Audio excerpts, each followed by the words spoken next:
Hey everybody, this is Jimmy from The Unusual Mind, and I'm here watching bad movies so you don't have to. On this episode of Behind the B Movie, we are getting dressed up for the prom. That's right, we are going to slow dance the night away as we take a closer look at the early slasher classic Prom Night. So make sure to spike the punch, because it's not who you go with, honey, it's who takes you home.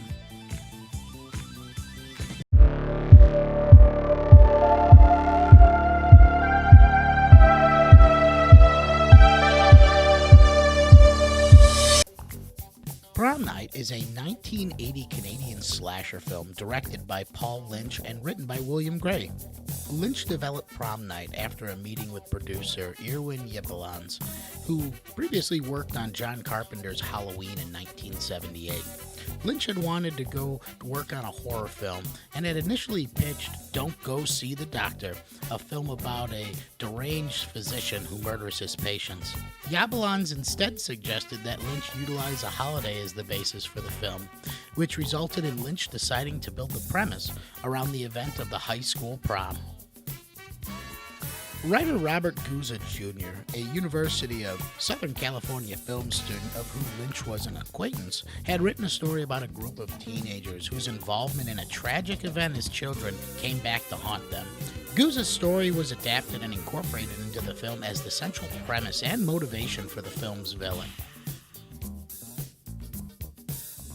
While attending a Telefilm Canada event in Los Angeles, Lynch met producer Peter Simpson, to whom he had pitched the idea. I said, "I'm working on this thing called Prom Night," Lynch recalled.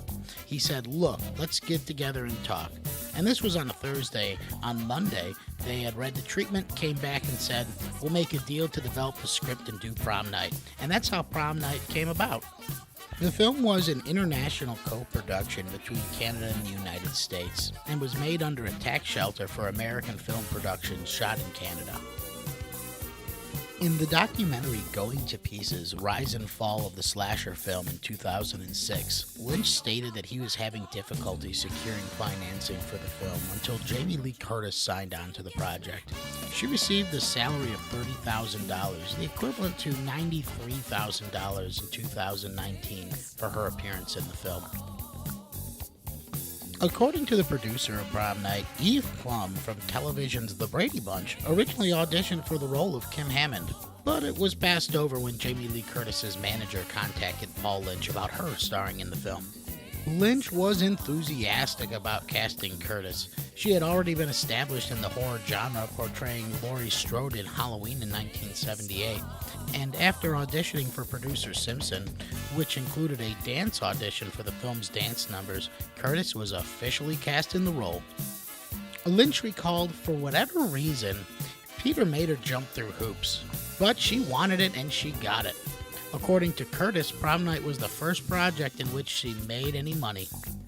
Jamie Lee Curtis would go on to become one of the most established actors in Hollywood, appearing as Laurie Strode's various times in the Halloween franchise, as well as appearing in the summer blockbuster True Lies alongside Arnold Schwarzenegger, and the family flick Freaky Friday with Lindsay Lohan.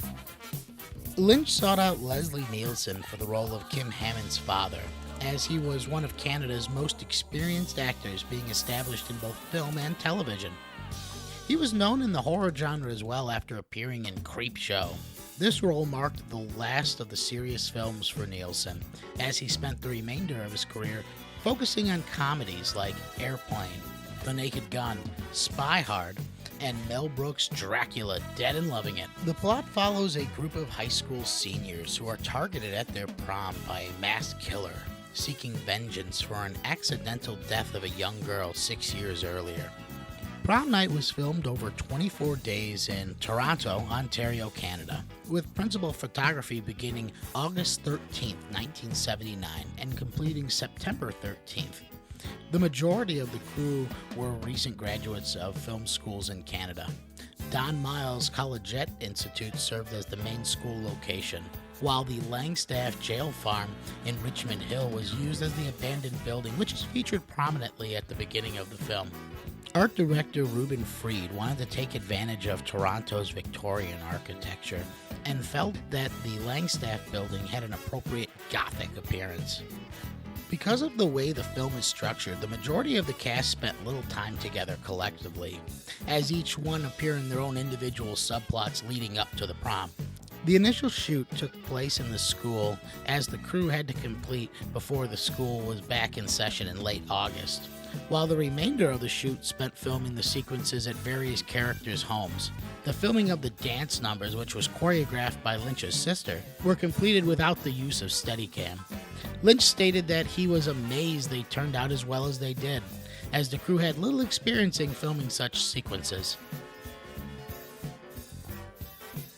In terms of on-screen violence, Lynch had intentionally devised the film to have a minimal amount of gore, as he did not want it to be overtly gratuitous. But this earned the film a PG rating, however. The distributor, Avaco Embassy Pictures, mandated that the film include more graphic violence to get an R rating, resulting in on-screen decapitation of Lou Farmer in the finale.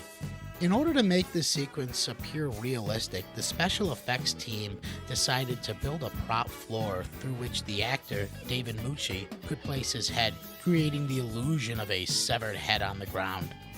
For the filming of the decapitation scene, a dummy head was crafted via prosthetics and molded around a prop skull. In the intervening years, Prom Night has accrued a substantial cult following, not only for its horror content, but also for its disco-heavy soundtrack, which was released by RCA Records in Japan in 1980. The Prom Night score and soundtrack was composed by Paul Zaza and Carl Zitterer, with additional writing by Bill Crunchfield and James Powell. Director Lynch sought Zitterer after hearing his compositions in Black Christmas in 1974. The soundtrack of Prom Night includes several disco songs which are featured prominently in the film's prom scene. Originally, the film was shot with the actors dancing to then popular tracks by Gloria Gaynor, Donna Summer, France Jolly, and Pat Benatar. But according to Zaza, the publishing rights to the songs were far outside the film's budget. Under orders from producer Peter Simpson, Zaza wrote a series of disco songs over a 5-day period, closely copying the original tracks that were intended to be used in the film. This resulted in a copyright lawsuit for $10 million, which was eventually settled for only $50,000. After production wrapped, Paramount Pictures expressed interest in distributing the movie. However, they only wanted to open it in 300 theaters, whereas Avco Embassy offered to release it in 1,200 theaters. Avco Embassy purchased the film at the Cannes Film Market, May 1980.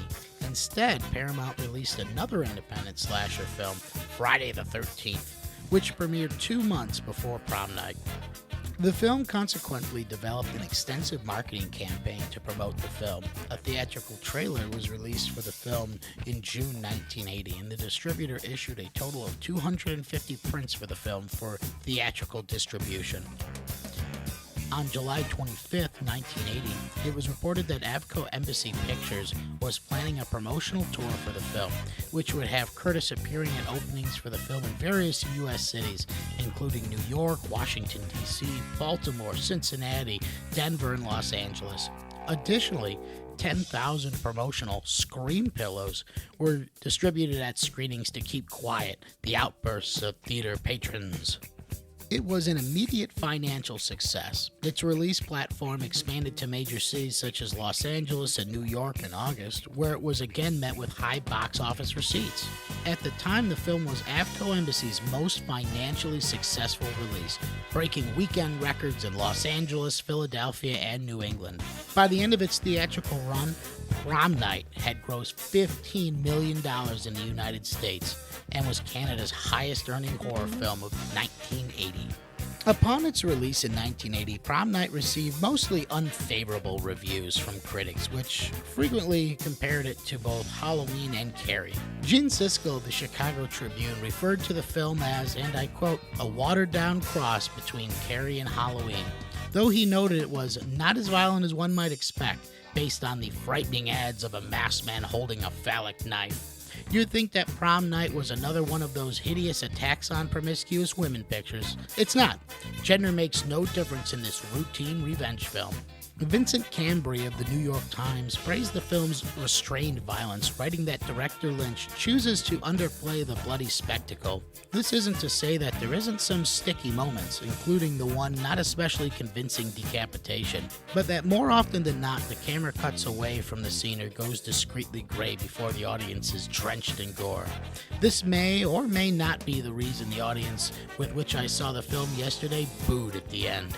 In 1980, Canada's CTV paid a record $200,000 for 3 television airings of Prom Night. The film was also acquired for television broadcast in the United States on NBC, who purchased 2 primetime showings of the film for $3.25 million. In order to slightly lengthen the film after the nudity was cut, an alternative cut of Prom Night was crafted by editor Michael McLaverty, including some additional scenes that were deleted from the original cut, including the deleted scenes of Leslie Nielsen talking morosely about his daughter's death to a doctor, and also the scenes of him chopping wood, which were meant to point out him as a suspect. There were also deleted scenes with a psychiatrist informing Leslie Nielsen that his wife had serious problems, not just depression over their daughter's death, and another scene with her looking at a picture of Robin on the wall surrounded by flowers, which were meant to make Mrs. Hammond look like a suspect. Several months after its theatrical premiere, a television cut of Prom Night premiered on ABC, February 22, 1981. Prom Night had an inconsistent release history on home video. It was originally released on VHS in 1981 by MCA Universal in North America. In 1988, it was re-released on VHS by Virgin Vision in tandem with the in-name-only sequel, Hello, Mary Sue, Prom Night 2. Which Virgin handled through a separate deal with the film's then distributor, the Samuel Goldwyn Company. In 1997, the film was re-released again by Anchor Bay Entertainment in both the standard and collector's edition. It was then re-released on DVD by Anchor Bay February 18, 1998 with a remastered widescreen transfer, and was one of the company's first DVD releases. By 2000, Anchor Bay's DVD release had gone out of print and became a rarity, with fans starting online petitions for a re-release. In 2004, Alliance Atlantis released the film on DVD, but the film was sourced from an extremely dark, low-quality VHS transfer, which resulted in some of the film's darker scenes being nearly unwatchable.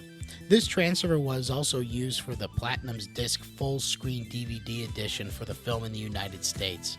On September 9, 2014, the film was re-released on Blu-ray and DVD by Synapse Films, featuring a restored print from the original film negatives, as well as featuring a documentary, as well as the outtakes. The original promotional material and deleted scenes from the network television cut as all bonus material. Prom Night was followed by 4 sequels, each of which had little in common with the 1980 film, aside from it all being set in Hampton High School.